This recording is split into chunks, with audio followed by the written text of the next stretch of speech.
This episode of The Casual is brought to you in part by Squarespace. For all your website needs, Squarespace delivers it in an all-around package to help you build a beautiful, integrated online presence. Certainly, Y3 isn't dead, and it continues to don the runway and still sells out of its most popular styles. But what was once part of the hype and trend fashion discussion has now become more of a marvel to the brand's most niche followers. What's up, everybody? It's your boy Reggie Casual, and today we explore the rise and fall of one of fashion's most successful fusion stories in Y3, and how a label with a very much decorated past has essentially become far more recognized for that past rather than its present. This is WTH Rise and Fall Edition. Let's get it.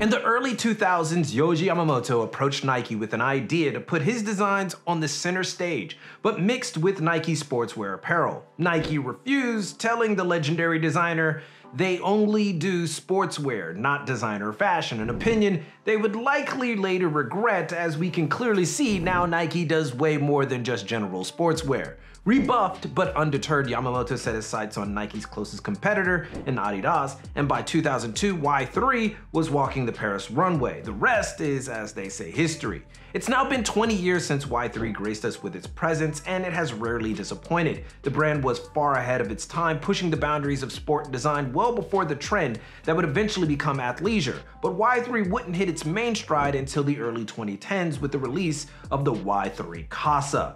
Popular fashion at the time was beginning its first steps into the street designer mix, with designers like Rick, Raf, and Hedi Slimane gaining massive followings from those traditionally not considered part of the high fashion apparatus. Street brands like Blackscale, Sur, and others that used a black motif were becoming massive. Roche runs and tubular runners were the rage, and the health goth techwear movement was in its fledgling mainstream stage, with designers like Errolson Hugh via his label Acronym gaining massive popularity.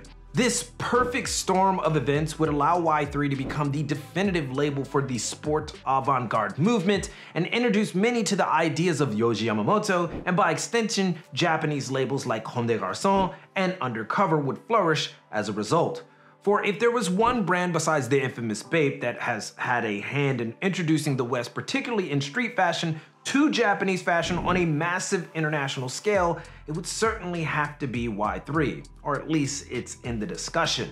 The typical Yohji Yamamoto flourishes with sportswear amazed a legion of fans, and the billowing silhouettes that are incredibly popular now were explored by Yohji Yamamoto far before the advent of Y3, but on the world stage and in street, Y3 was doing it 20 years ago. And of course, the footwear. It was such a big departure from the typical. However, Y3 provided a relatively fairly priced window into the world of designer sneakers, culminating in the release of the Y3 4D Runner that released to critical acclaim. Sales grew exponentially as the years went by, and Y3 became a staple of both high fashion and street fashion alike.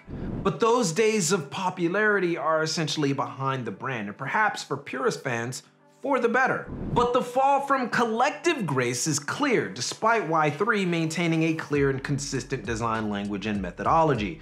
But perhaps that's exactly the problem.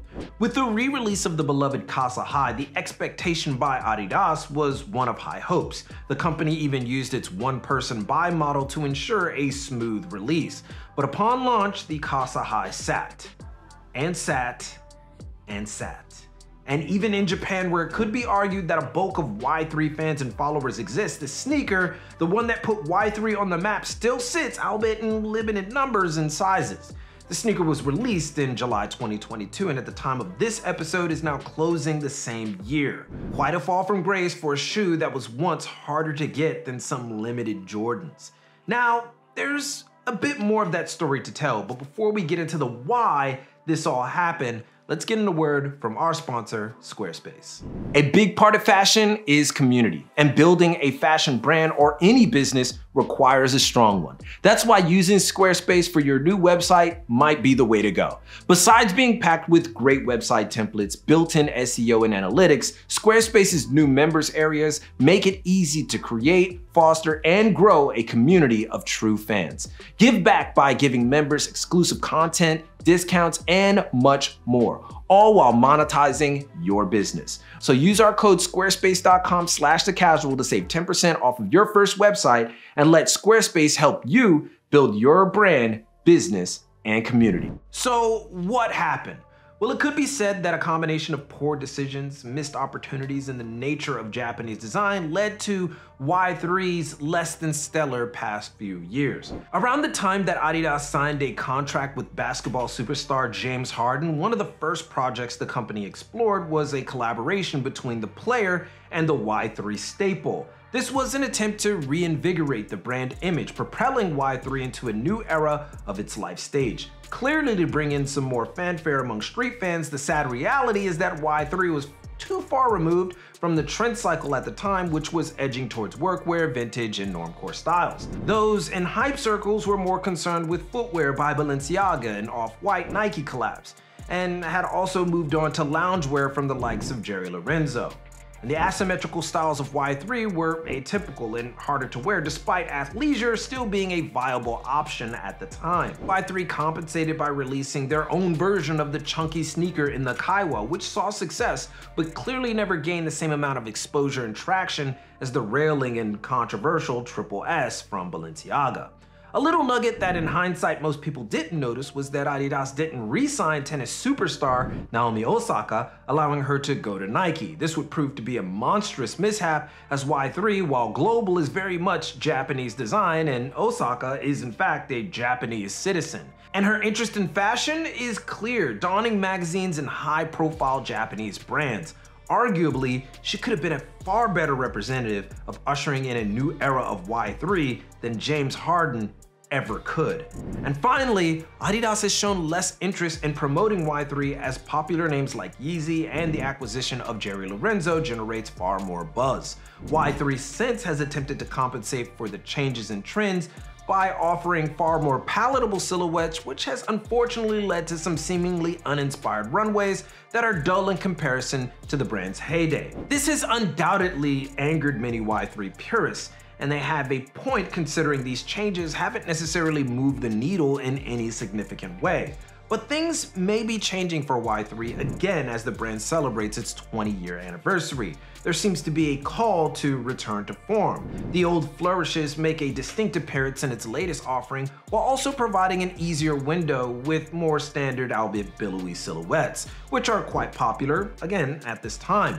The only issue being is that there's far more competition. The Yeezy Gap and Denba Balenciaga craze has led to a more Balenciaga billow rather than a Yohji billow, and cheaper alternatives copying these labels are largely available. Couple that with loungewear supplanting athleisure and of course COVID, and what you have is Y3 relying heavily on its loyal audience who still consider it a valuable option despite its recent stumbles. And while it's certainly still chugging along, Y3 has seen better days. Fans can only hope that a resurgence due to the current popularity of wider silhouettes equals a return to form. And that's another WTH rise and fall in the bag. But the combo starts right now. What do you think of Y3's current trajectory? And can it be what it once was, or do you like the current stuff? Let it all be known in the comments. And if you want an extended combo as well as access to our monthly fashion brand building webinar and private Discord, join us on Patreon where you can get all that and more. But most importantly, keep it locked right here for all of your info on international fashion, culture, and business from Tokyo. It's your boy, and keep it casual. Yoroshiku onegai shimasu. I'll see you guys in a minute.